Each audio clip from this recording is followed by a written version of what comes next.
Welcome to the Deucecast Extra. We are here to talk about Moon Knight, episode 2. Something about the suit. Put on the suit. I don't know. Summon the suit. Summon the suit. Yeah, that's that's what Layla says in the episode. So that's a good title for the episode. Yes. Excited to be talking. Yes, Dr. Earl is not present at the moment, but he feels as if he may appear at some point. So we'll see. I don't know. Well, he may have to be summoned by Harrow or something to appear. I don't know. We'll see. It's Harrow with the power of Amit. This, I mean, was a fantastic episode. I loved every minute of it. Continuing, I mean, I like that we're kind of following, at least in these first 2 episodes. It's like uncovering a mystery through Steven's eyes in a way. Just like where he's trying to figure out exactly what's going on with him. Ryfin, initial thoughts on the episode? I really liked it. I liked that there's this continuing unraveling of the story that is happening before our eyes, and I also like kind of the hints of. I know that in the thank you. This is Jacob's. Yeah, I just saw that. Yeah, that's awesome. I like that there's this kind of almost continuing unraveling of something that's been done in the more recent comics where Stephen Grant, Mark Spector is kind of an unreliable narrator, and we don't exactly know what is real and what isn't. And I think one of the more interesting things is we open the episode with him reviewing the footage of the Jackal incident, and the Jackal doesn't show up on the camera, which is fine to me. That could still be real. Yeah. Because only he can see it, and we see that later in the episode. Yeah. But it almost makes you think, was it real, or was he just imagining it? It kind of puts you in this headspace of knowing what Moon Knight is in the more recent comics again, and how he works. What is real and what isn't. I tend to lean, at least as far as the Jackal situation is concerned, I tend to lean into that it's real, but people can't see it. Yes. Because of the dent that it put in the car later in the episode. I'm going to agree, but I'm also going to say that they released a trailer the other day which had him in a mental health facility. Oh, well. Maybe he put himself in there though. In a suit. I don't know, man. I'm feeling like there's probably going to be a twist that some of this is not real. Interesting. We will see. Yeah. Yeah, I mean, there was a lot of good sort of comedic moments with the camera guy, and I liked it a lot. Is this a reference to a voice actor? CJ, I don't know. Does a great. Oh, he's talking about the band. No, he's talking about the band Jackal. Yes, okay. I know what he's talking about now. It took me a second. I thought he was talking about maybe the voice actor that was making the Jackal noises. But no, he's talking about the band Jackal. And then at the very end of that camera footage, is it a West Wing thing? I don't know anything about West Wing. I don't know anything. I thought he was talking about the band Jackal, that's a better reference than West Wing. I like that Mark, as Mark Spector stares at the camera, like and he's like, that is not me. Great shot. Oh, that was so good. I mean, Oscar Isaac is fantastic. One of the things about Stephen Grant and Mark Spector is we can see the differences between them through his body language. Throughout the episode, Mark Spector is obviously a lot more confident. Oh, sure. Yeah. Trained killer. Oh, God.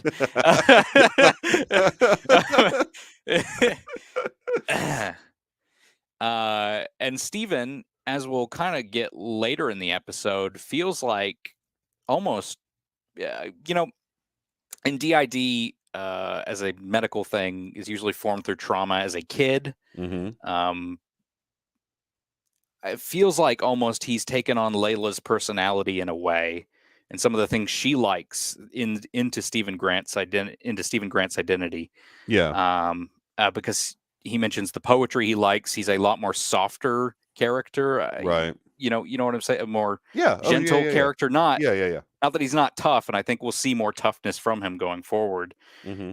But he's not nearly as confident as Mark Spector is, and I don't really know where I'm going with that sentence.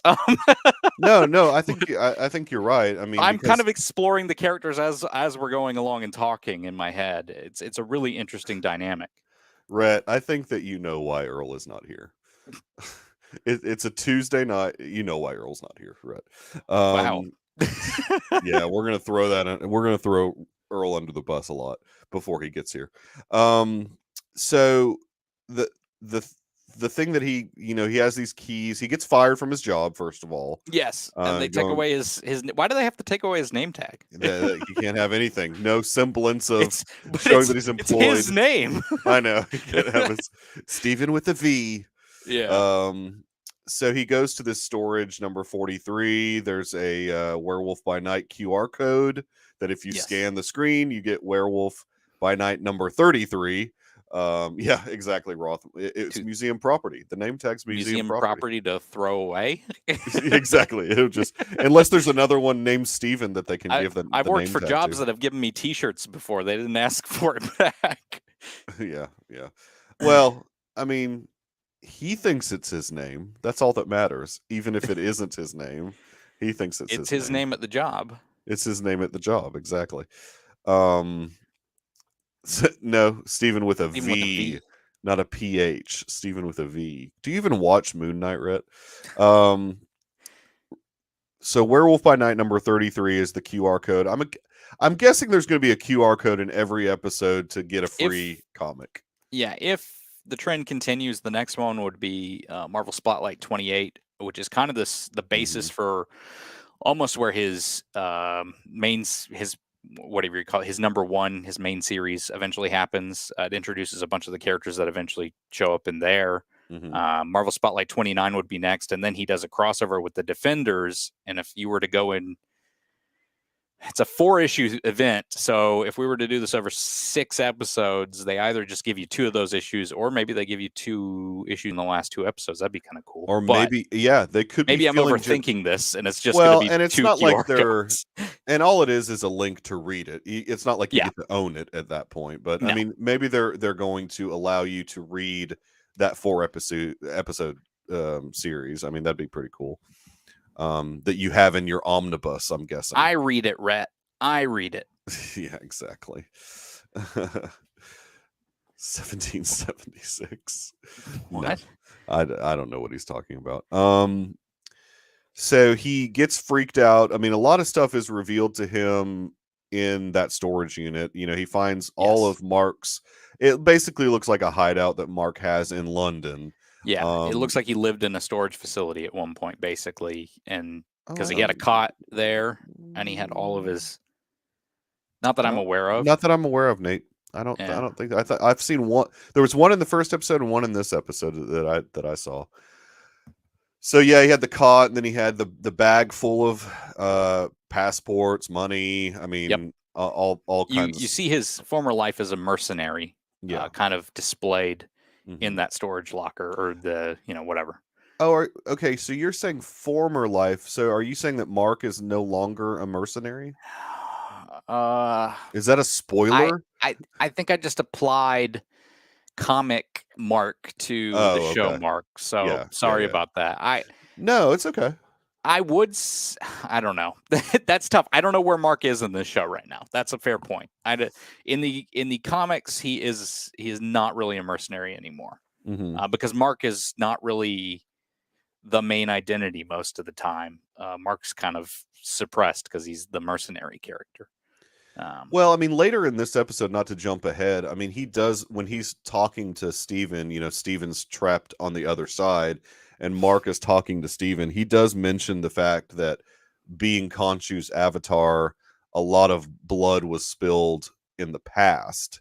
So maybe he's just doing Khonshu's bidding, but not in a mercenary-esque way as much anymore. I don't know. It's hard to say.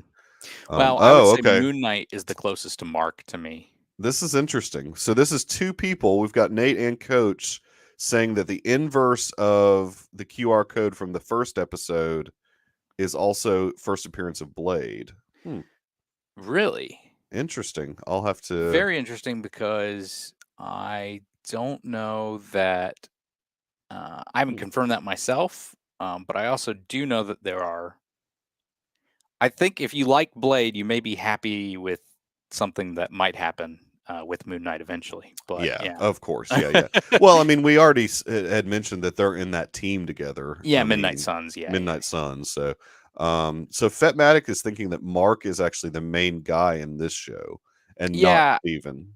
Yeah, I mean, well, Mark is the body. Mark is the main guy technically. Look, I've read the '80s comics, and I don't really know what they have done in some of the modern stuff, but I really need to get to it at some point. It must be true. I saw it on Facebook. But Mark is still there. It's just he'd rather be Steven. It's really not DID in the '80s. It's kind of just the identities he puts on for certain whatever tasks he needs at that moment, basically. Yeah, that makes sense. Oh, and we forgot to mention that this is the first episode that Benson and Moorhead directed. Yes, it's really good. Indie directors. Yeah, they did Synchronic and a couple other things. They got a new film coming out this year. Oh, I don't know that I'm that interested in it, but yeah. Oh, okay. I need to look that up. I didn't know they had something. Synchronic was really good. It played at Sundance, and you could pay $20 a ticket to watch it, and I almost did, but yeah. I wasn't going to do all that. My name's not Jeremy Burgess. I don't pay $20 to see movies at Sundance. Well, I think Jeremy would do Slam Dance, so I don't. That's true. That's very true. So yeah, I mean, he gets freaked out because Mark again shows up while he's in the storage unit. Yes. And also Khonshu shows up in the hallway. Yes, which is freaks him out. It's another version of that hallway scene from the first episode, kind of. Yeah. But I think done even better. I liked it. Yeah, it looked great. Yeah. I mean, everything about this episode. Going all the way down and then freaking out, and then the freeze frame. I love the freeze frame. Yes. On his face. I thought that was an interesting choice. You don't see that often, but yeah, the freeze frame was interesting, and then sort of the jump cut to him running out of the storage unit, falling into the street, and then Layla showing who's been tracking him. Yeah, exactly. Because Steven keeps his cell phone on because he doesn't think about being tracked because he's Stephen Grant. He's not Mark Spector. Exactly. and she was like, I thought that's what you wanted. You kept your cell phone on, so she came looking for him. So we get a lot of information as they're on the motorcycle. She's, we find out that Layla is Mark's wife, which is interesting that he would have an attachment. So it makes you wonder what that's about. She's Mark's wife, and also we learn later that she doesn't know anything about Steven, which is really interesting to me because I mean, I don't know where they're going to go with the identities thing. I know in the more recent comics it is now a trauma that he had when he was a kid because they're making it DID. But are they almost suggesting that this is something like Khonshu broke his brain in a way? Because he dies in. Okay, guys. Spoiler alert: his origin is he dies and is resurrected by Khonshu in the comics. Well, I mean, and we haven't touched on that in the show, really. No, they did. Yeah, Khonshu touched on it a little bit. Oh, okay, maybe. Khonshu just very briefly mentioned that you were on your deathbed when I found you. There is deathbed, and then there's death. No, I mean, close enough though. I mean, yeah. And that Khonshu helped to revive him. Yeah, I agree with you wholeheartly on this, Roth. I don't like motion activated light scenes anymore after Morbius. Like Rhett's. And then Rhett one-ups him. I don't like movies anymore after Morbius. I didn't see Morbius, so I think I'm okay. You're lucky. That's one of those things where we don't even need to get into it. I don't even want to get into it in all honesty because it's just it was such a bad experience. Yeah. So yeah, I mean, so Layla takes him back to his flat and they kind of are continuing this conversation where she thinks he's putting on an accent, which is interesting. Because he sort of is. He's but kind he's not of realizing it. Yeah, exactly.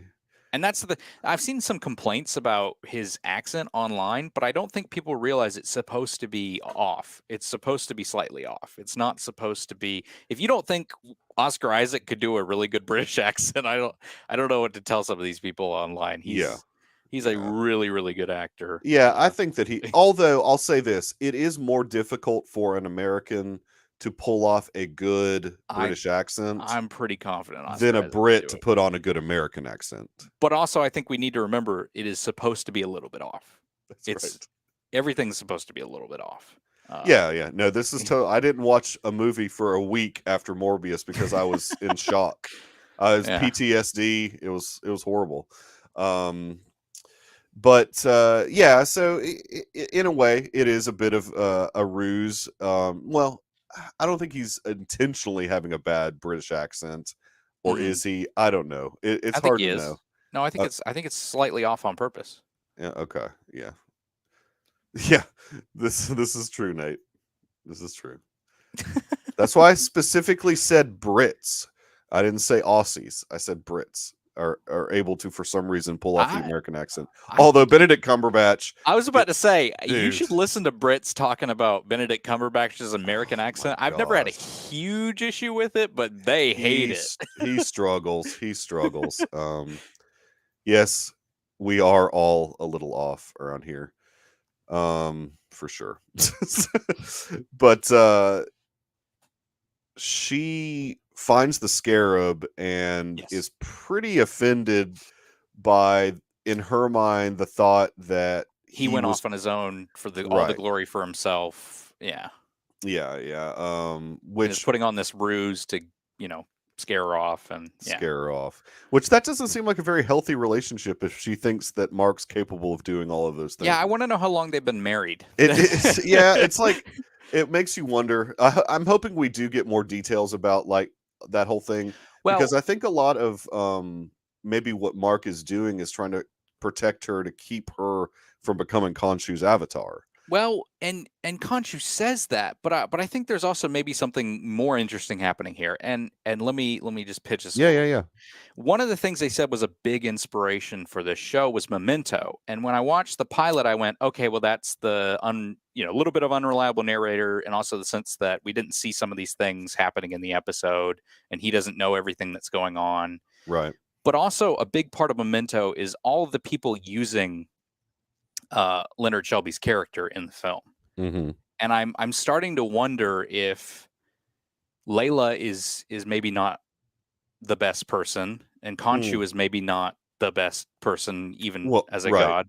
Right. If all these people are just trying to use his character, if that's another aspect they pulled in from Memento, but he's so fractured in his brain, he doesn't know all these things. Mm-hmm. He doesn't remember all these things. Mm-hmm. I'm very interested. There's a lot of directions you could take this show and this character, and I don't know that I would be the best person to write it, but what are your thoughts on maybe even Layla not being, again, a great person, maybe trying to use Mark in a way? Yeah, I mean, I think that they could certainly go that route. I mean, we've heard that. Wait a minute. Oh, wait a minute. Wait a minute. Here we go. Wait a minute. How does? Okay, wait. How does saying that she could be trying to use Mark mean that I don't like her? I think you could like people who are... Because you're calling her manipulative. I think you could like characters that are bad. I mean, everyone loves Darth Vader. That's right. I mean, he gets redeemed, but everyone still loved the evil Darth Vader. So Yeah. The Darth Vader that throws people on ceilings and starships. That's the Darth Vader I want to see. Yeah. Yeah, no, I mean, I think, of course, we're supposed to get the big change or swerve that everybody's not going to expect after. Yeah, I'm just looking for a twist. Yeah, I know.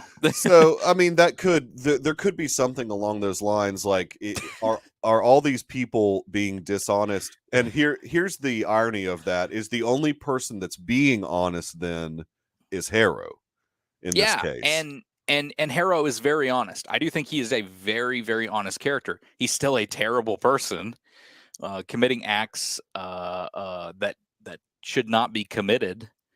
look, you cannot judge someone for something they haven't done yet. That's the whole moral quandary in things like Minority Report. And yeah, I know. I'm sorry. I just saw that.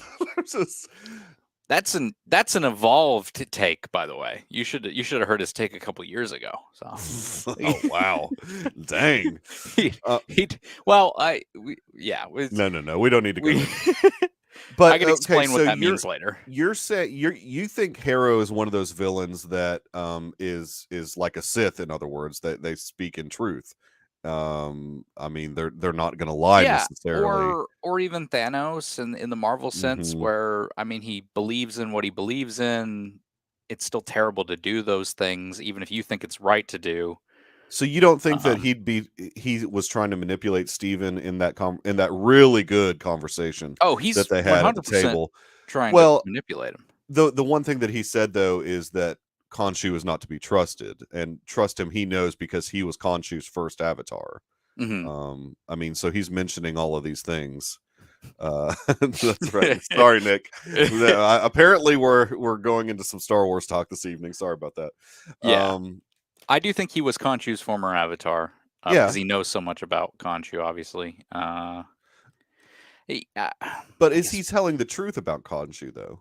I think he's telling the truth in the sense that Khonshu does not judge people for something they haven't done yet, and that frustrated Harrow because he wanted to get rid of all the evil in the world. Yeah, he wants to eradicate all the evil. People. Yeah. And then again, you can't kill somebody who hasn't done something bad yet, and that's you shouldn't kill people. Even if they've done something bad, I guess you could even go into something like that, but you shouldn't kill someone if they haven't done something bad yet either. That's funny that you say that, because Steven, while he was having that conversation with Harrow, was even like, so what about children? Like, he was just like saying all this stuff, and it's the thing to think about. It is. It's definitely, there was that. Oh man, I loved that scene. That was just such a really, between two like stellar actors, that was a really good scene. Ethan Hawke is killing it in this. Yeah, he's much better than I thought that he was going to be. But he's apparently allowed to have a lot of input into the character.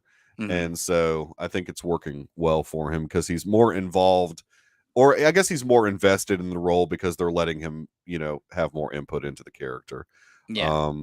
There was another point about him I had, but I can't remember it now. So well, I mean, it seems like everybody in London is a follower of Amit, with Fitzgerald and Kennedy that show up. Well, I was going to say that. So there's something really interesting also going on in that speech, and the walk and everything. He's only helped this one little corner of London. He hasn't helped out the entire city of London. Right. It seems like there's, again, more to the conversation than we're being told. I think he's truthful about what he's saying, but he's not telling the entire truth about the situation. So again, because why are you not eradicating all these other people? Why is it just these little clusters, these little blocks here and there of your followers? I'm very interested in that. Maybe we'll never get the answer. And towards the end of the episode, when he's getting the scarab from that homeless guy, he doesn't even give that guy the speech. He kind of just like killed that guy just by touching him. Like, we don't even see him pull the cane out and do the whole thing. I mean, he's able to, and I don't know if they messed up and they should have done that, but it seemed to me like he just touched the guy and was able to kill him. Maybe Amit thinks homeless people are not worthy to be alive in society. So I don't know.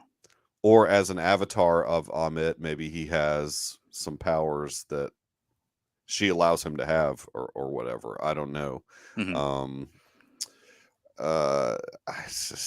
Why are we talking? Why are we bringing Boyhood up in the chat? Oh man, it's like Nate's an avatar of Jeremy Burgess. It's like, what? Good grief. Yes, Coach, I totally agree. The scene between Harrow and Steven was really, really good. I mean, I really, really liked that scene quite a bit. Harrow likes Steven because he can be manipulated a little more than Mark can. Obviously, Mark's a very hardened mercenary. We've got Mr. Rifen and Dr. Knight. And Mikey Spector. Well, yeah. What's up, guys? Sorry to be late. Sorry. No, it's all good. It's all good. You're a busy man. I'm super. This is a busy day today. As Roth said earlier in the chat, it is Holy Week, and so you're busy this week. You've got a lot going on, and we understand. I've got a lot. But we've talked about most of the episode already. No, I'm just kidding. Yeah, we still haven't gotten to the Jackal stuff. So no, we haven't gotten to the Jackal stuff. First of all, how many times did you get to watch the episode? What show are we talking about? Okay. No, I've seen it once. There's a lot of assumptions happening in the comments. I have seen it once. No, Jacob, I was not out on a. Craig and Roth are way off. Craig and Roth. Well, wait a minute now. Okay. Wrong on her part. Yeah. Well, let's not be way off. I'm just Look, Earl was busy. I'm just saying they're assuming a lot. They're assuming a lot. They're assuming. And you know what assuming does? Mm-hmm. I'm not going to say that. But I love this episode. It was great. Man. Nick is glad you're here. Yes, thank you, Nick. Namaste. So, any thoughts about the episode? Because we've covered quite a bit before you got here. We're talking. Where are we right now? I'll just jump in. We've been jumping all over the place. We've been talking about a lot of the stuff. We just talked about how good that scene was with Harrow and Steven sitting down at the table, sort of talking back and forth about everything.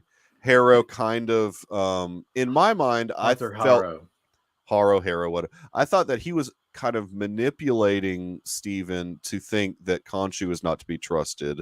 But Ryfin has the take that he was probably telling the truth, that Khonshu's not to be trusted in Harrow's mind, I guess, because he didn't really want to be his avatar in the first place. Right. I love the scene where he's like, "Is Khonshu talking to you right now?" Like, yeah. And he starts saying the lines. Is he saying this to you? Yeah. Exactly. No, I think Khonshu is kind of a jerk. Obviously, he's not. He doesn't have very good bedside manner. So I guess Amit in the Egyptian. Have y'all talked about this? It's got like an alligator head, and it's but I do know that. It's a judgment to the underworld. So it takes you. It takes you to basically to the dead realm, I guess. Whereas Khonshu is about justice. Is this right, Ryfin? Mm-hmm. That sounds right. But it seems like justice doesn't happen. But justice doesn't happen until a crime has been committed, right? And so Harrow doesn't think that's soon enough, and neither does Amit, obviously. Yeah, Amit wants to eradicate all evil. Yes. It's interesting when you're watching the closed captioning when Harrow starts to do his when Harrow starts to do his little trick to summon that jackal at the end of the episode, he's speaking Coptic, apparently. Is that an Egyptian language? It's an ancient Egyptian language, yeah. Okay. It's just funny that it specifically says that he's speaking Coptic. Well, that's an ancient Egyptian, yeah. The Coptic Church. Yeah, they were talking. Yep. It was the but first. the Coptic is the language, the early Egyptian, but not early, but yeah. Isn't that like the origins of, at least in that part of the world, the origins of Christianity is the Coptic Church in Sudan and that area? Yeah. Egypt, in Egypt at least for sure. Yeah, exactly. Very good, Michael. I mean, Khonshu is that's vengeance good. Like Ghost Rider. That's fair. That's fair. Spirit of vengeance. That's what Ghost Rider is. Well, put up Nick's thing. I think he's right here. Khonshu, I'll put his thing up in a second. I just want to make the point that Khonshu can't be as cool as Ghost Rider unless he pees fire. Then we'll definitely. That is an awful movie. That's Dude, from you're the one that brought up the Spirit of Vengeance. I mean, I had to. That's what Ghost Rider is called in the comics. You brought that. Well, I automatically went to the movie. Of course. Khonshu is like Ghost Rider. Yeah. I think he's the one they're rocking back and forth. Or something. That's the one that they're rocking back and forth. Exactly. Interesting. Cool. I never noticed that. The light. Maybe. Yeah. No, because it's like got an alligator head, which is if that's the is that the wait a minute, isn't Amit in Lost then too? Doesn't one of the big statues in Lost have an alligator head? Maybe. I can't remember. Maybe. Egyptian mythology is a very popular thing to Jacob use. Is Jacob Amit then I think that there's a lot of, what was it's Jacob and Jacob Roth. Is he Amit? I know. No, I'm talking about Lost. Oh, Lost. I've never seen Lost, so what? You're losing me here. You need to watch Lost. It's good. Despite what everyone says about the finale, it's not that bad. It's not great, but Jacob does have a point, though. His Mandarin, I've seen from other people Jacob is not Amit, by the way. Yeah, I've seen other people say that his Mandarin was not well pronounced in the episode from people who speak Mandarin. So, who spoke Mandarin? So in the Haro. Haro's utopian group or whatever, he talks to this little girl, and they're all learning languages. Don't you want to be part of that cult? I mean, they're just hanging out. Mm-hmm. Eating great food, watching TV or something. Yeah. I loved that scene where they're just walking around and Steven's like, goat. And Haro's like, oh, yeah, goat. that was like a weird, like, it's moment of brevity as they're just walking down. Steven is he's a very lighthearted character. I mean, he brings kind of the comedic relief in a way, and we see that with Mr. Knight later. We haven't gotten to Mr. Knight yet. No, we haven't. Oh, sorry. Part. Well, have you gotten to Dr. Knight yet? That's the question. No, we haven't. We do get some good, action stuff going. Layla's a good fighter, apparently, which is why I'm guessing Khonshu is interested in her. Probably, or maybe Khonshu's just lying to Mark and just saying this to motivate him. I don't think we need to lie to Mark, though. Why would Khonshu lie to Mark? Why would a god lie? From what I understand in the more recent comics, Khonshu's not a very nice person to Mark. He's not. That's not good. So I don't. Yeah, I totally believe he could lie to him. Oh no! Oh jeez, Dr. Earl. I'm just turning off my camera for a minute. I'm back. Oh, okay. I thought we'd lost you. I thought no, I'm still there. Okay. So Layla seems very knowledgeable about Egyptian mythology and stuff like that. I mean, I guess we're gonna that's probably gonna come up again because it seemed like she knew quite a bit what she was talking about. So isn't this actress Egyptian? I think. Well, I believe so. Yeah, she is. But in fact, the director Diab, I think, said that like 95 or something % of the Egyptian cast were actual Egyptians. Oh, like people from Egypt. Wow. They even apparently flew in like an Egyptian taxi guy for one episode. So because we have to have authenticity. Yeah. Hey, they can afford it. This is about to go down the road that we went down when we were talking about Namor being an that was Aztec. That was off air, Mikey. That was off air. Oh, was it off air? And we don't need to get into that because that's how not. Can we go off air with that? No, we don't need to go, Mikey. What's this? What is this? Roth, I'm going to petition Mike for an extra episode sometime this summer when things are slow, and we will litigate out Lost. Oh, geez. Litigate out. That would take a while to do all of Lost. I'd have to rewatch it. I would too. It's been a while. I love the show, but goodness. Yeah. The better show is The Leftovers, but that's just, that's just my opinion. That's a if you're talking Lindelof shows, I think The Leftovers is better than Lost. But Watchmen. Well, that's good too. That's very good as well. So, yes. Okay, so right now we're at the point. Are we at the point yet where? So they. Thank you, Coach. Thank you. Coach. So where are we? So I'm trying to think. They have the conversation at the table. Yeah. And I'm trying to remember how things go off the rails. Like, don't they start getting surrounded by? Well, I mean, I just think with guns? No. I think Harrow's just getting impatient, and he wants to scare him. He's basically like, you know what this is? This is a fraction of the power of almond in my cane. And then like Steven starts backing up because he sees everybody else backing up. Like when he picks up the cane, everybody starts to freak out because they're like, "Oh, here it goes again. Here he goes again with the cane thing." Well, the first thing that happens though, we forget about Steven having a conscience, right? Because he's like, "But that would mean we would be judging children." Yeah. Oh, we talked about that before you got on. Oh, okay, y'all have already talked about that. No. But you're right though. That's a good point. I mean, he's a very He has a good heart. He's got a good heart, but better than Mark Spector, probably. But. He's well, I don't know. I mean, I think Mark Spector is right now, at least. It seems like he's doing Khonshu's bidding because he wants to pay off his debt, but also he doesn't want Layla to become an avatar of Khonshu's. Mm-hmm. Now, Ryfin's of the opinion that maybe that's Khonshu again lying to Mark, that he just to keep Mark sort of under his thumb, to keep doing that next job, even though the idea with Khonshu is that he can pay his debt off. I mean, how many jobs has he done? It seems like a lot. Know that. Yeah, we don't. Yeah. Does Mark even know? Yeah, exactly. I mean, it seems like in Mark's mind, he feels as if he has to continue to pay off his debt. And he could have paid off his debt a long time ago. That's my thing, Yeah. I mean, I guess the current debt is trying to stop Ament from being resurrected. Mm-hmm. Is basically what his current deal is. I believe Layla shows up at this point to the Harrow and she's like, let's get out of here. Somehow she just busts through, and I think does she tell him to summon the suit at that point? I think she's the one who says that. She says it the first time. Yeah, summon the suit. Yeah. Well, they run upstairs, don't they? Go up. And that's right. And they go behind the jackal.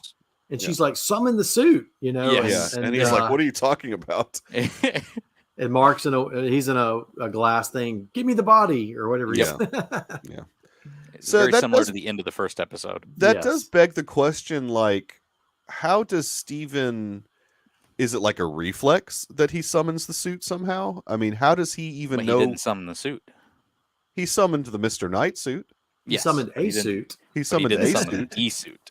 Not the suit, but how did he summon the suit? He summoned his suit. He has he has that in him. He just said, "Oh, I thought you just said a suit." He was like, "Yeah." That was a great moment, actually. It was a suit. A literal suit. Yes. A literal suit. As correct says. That's correct.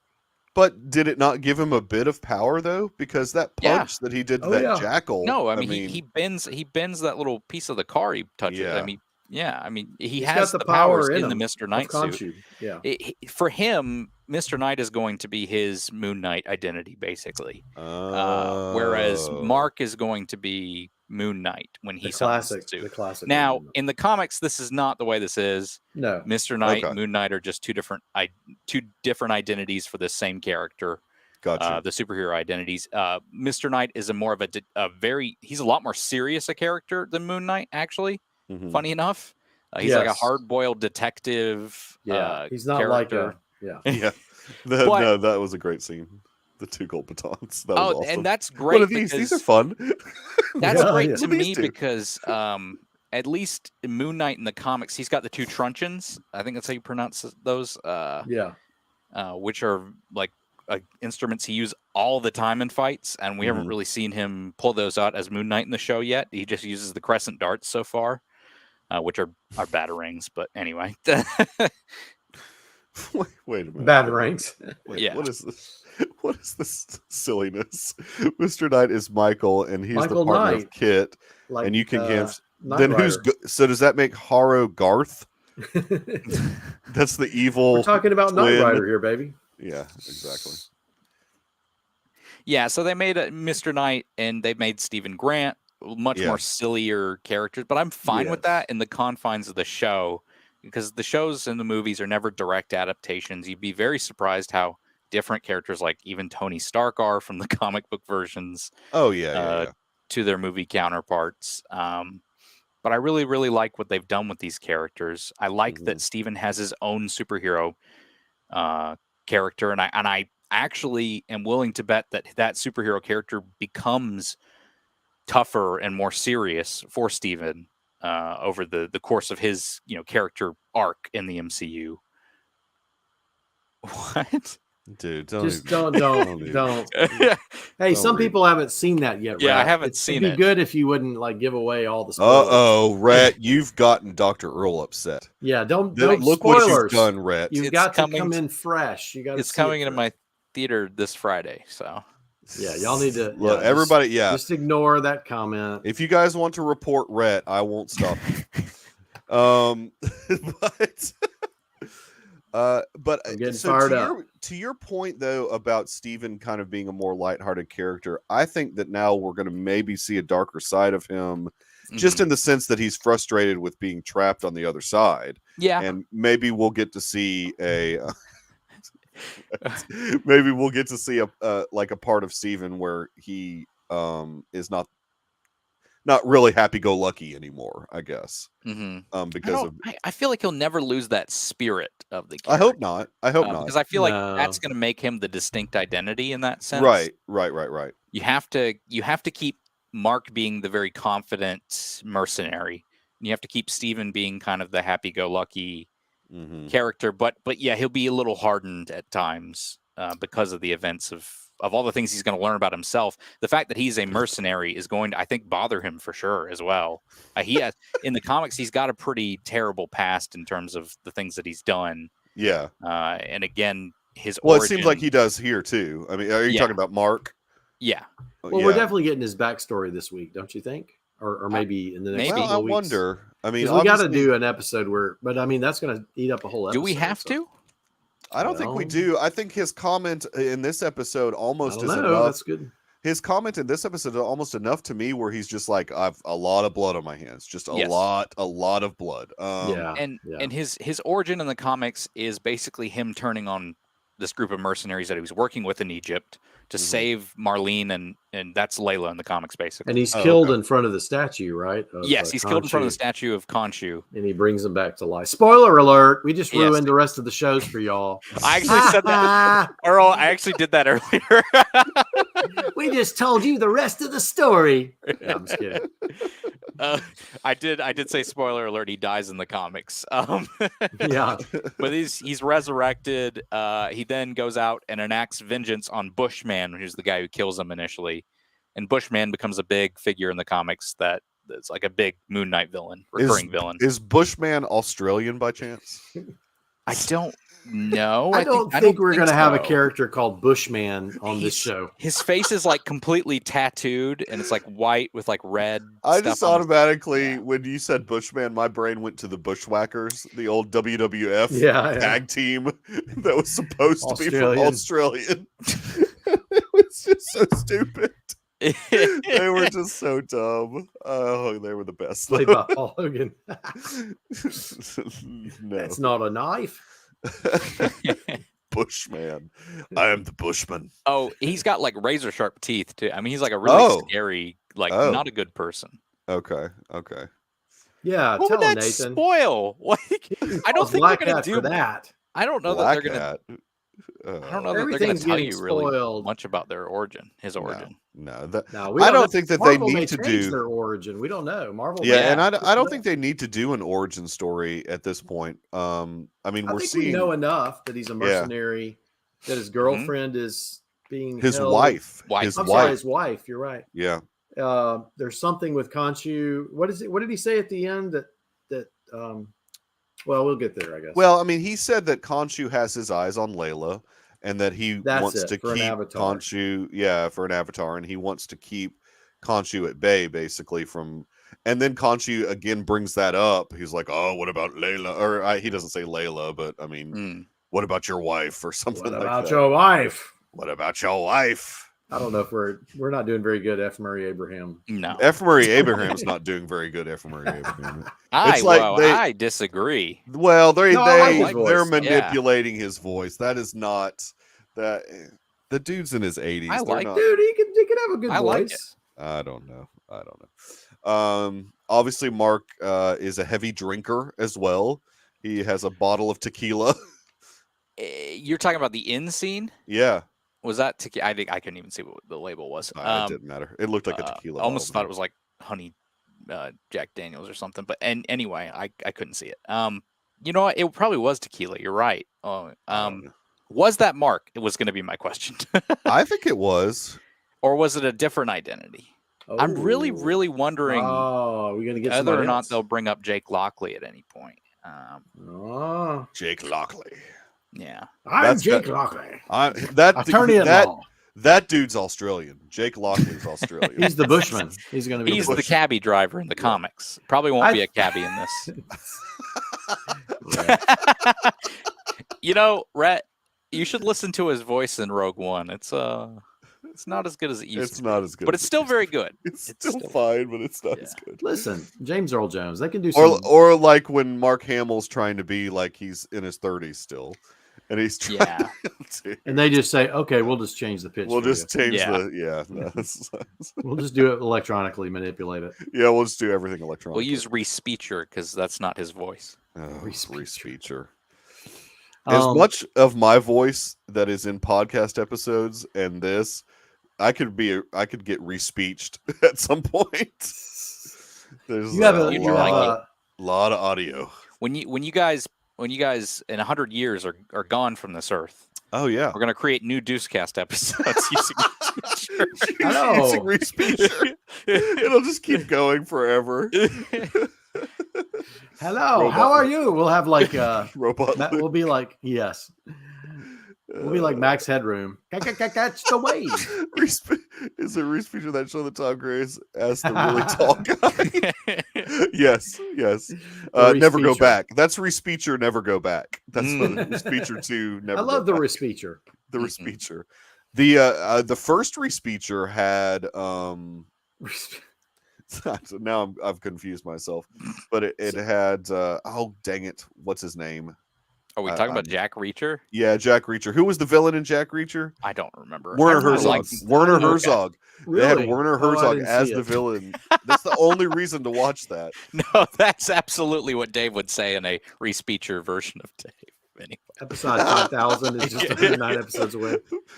Aliens will find the last remixes of the Deucecast Extra. And then destroy the Earth completely. This isn't worth saving.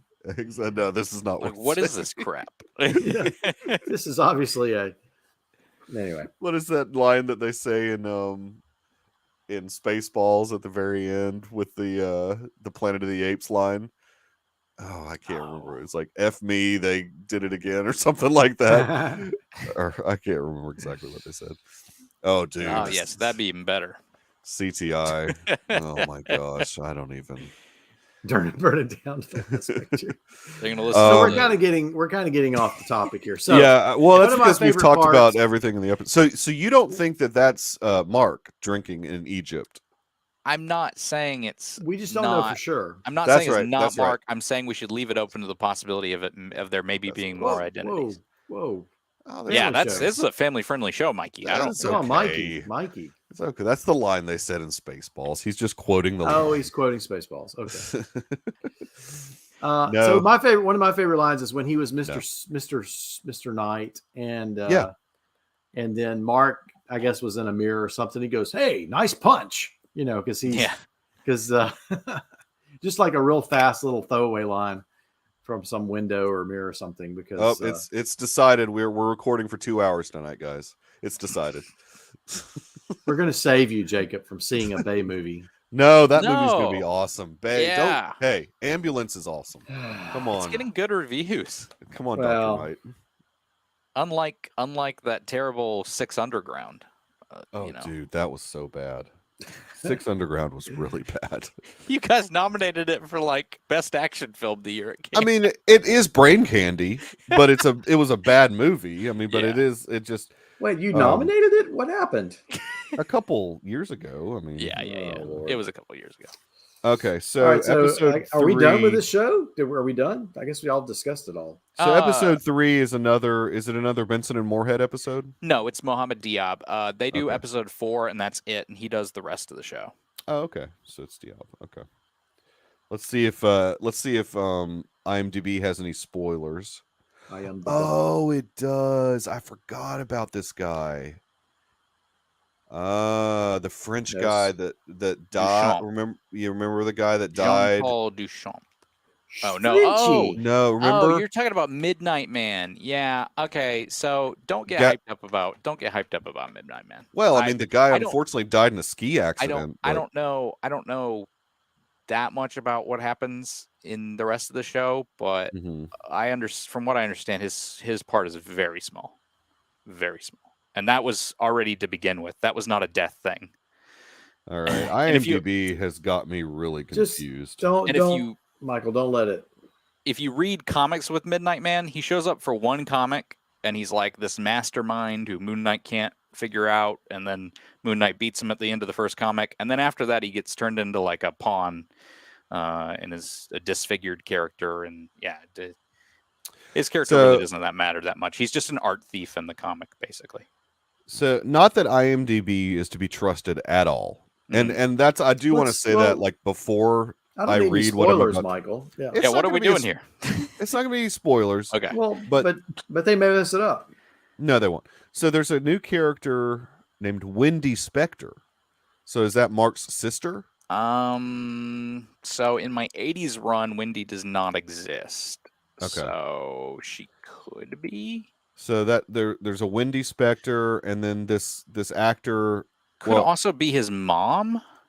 She's pretty young looking. Okay, it's his mom. Actress. It's his mom. The actress is pretty young. It's his mom. Really? Mm-hmm. They're gonna do a flashback. Oh, okay. So they're gonna do a flashback. So Elias, his father. Then that does indicate that we might get some backstory then, if they're gonna have some flashback probably will. Type stuff. Also Anton Morgart. So this is the guy you were talking about. Yeah, Midnight Man. Midnight Man. Okay. Yeah. There's one other. When did we get Frenchie? Anton Mogart is his name in the comics, and Frenchie. I don't know when Frenchie will show up. From what I understand, he's not in the first 4 episodes. So, again, Midnight Man. Alert. Again, Midnight Man. Man. He shows up for 1 issue as this almost. Okay.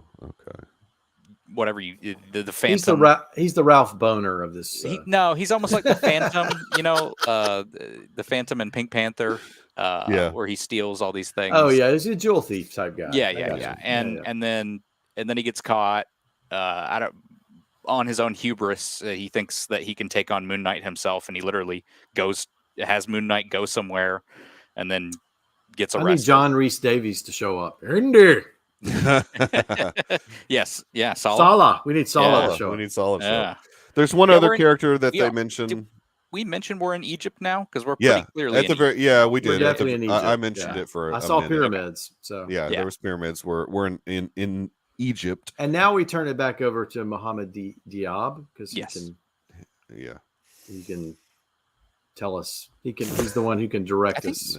Is he Egyptian? That's interesting. I don't know. Probably. There's another character that IMDb indicates he is Egyptian, guys. Oh, that's cool.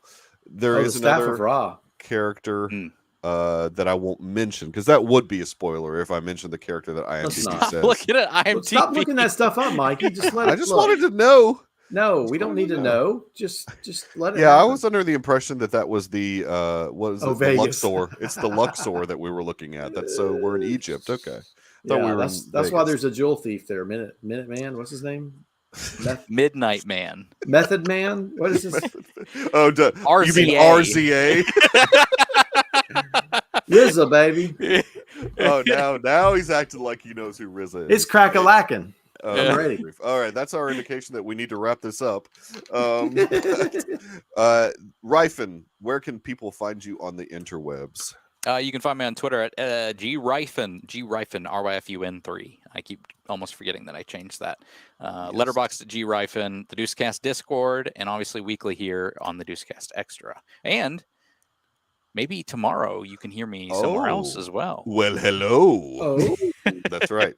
Maybe we recorded an impromptu episode. That's right. Deucecast episode. So that's right. Dr. Earl is mostly off the grid. He can occasionally be found on the Deucecast Discord if you're lucky.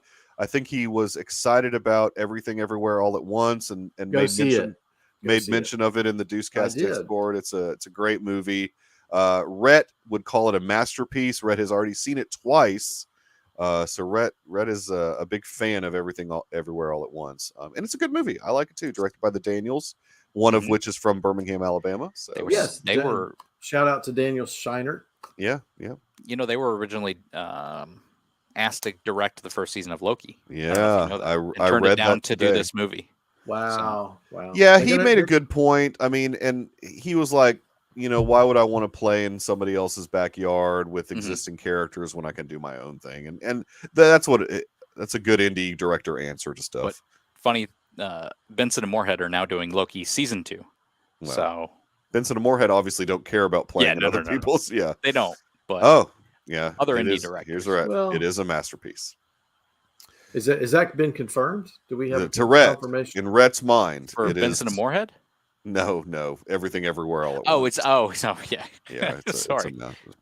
I'm on Twitter really good. Sometimes. I really hate Twitter, so I try and stay away from it. Although today there was a great tweet that your father sent out, Garrison, that I really liked. I didn't even know that picture existed, so I was like, "Where's my picture with these guys?" I was the two. I was happy to see that picture because it made me remember how much I do love Star Wars Celebration, and I hope it comes back to Orlando because I will definitely go if it comes back to Orlando. With YouTube, it would help us if you guys liked the episode, so it'll make the algorithm, do its thing, and maybe somebody will see this that wouldn't normally see it and therefore become a subscriber.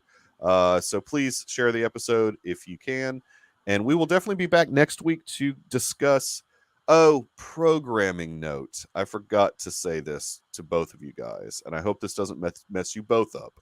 We need to do this on Monday next week. So, Michael, I'm out. I'm done. Look at your calendars. At your calendars. I'll let you know. Yeah, I'm good. I'll have to consult my intern. I know you will. So I have to do it on Monday next week. I've got a thing on Tuesday, so we'll do it, but it's going to be on Monday instead of Tuesday. So that'll be obviously episode 3 of Moon Knight.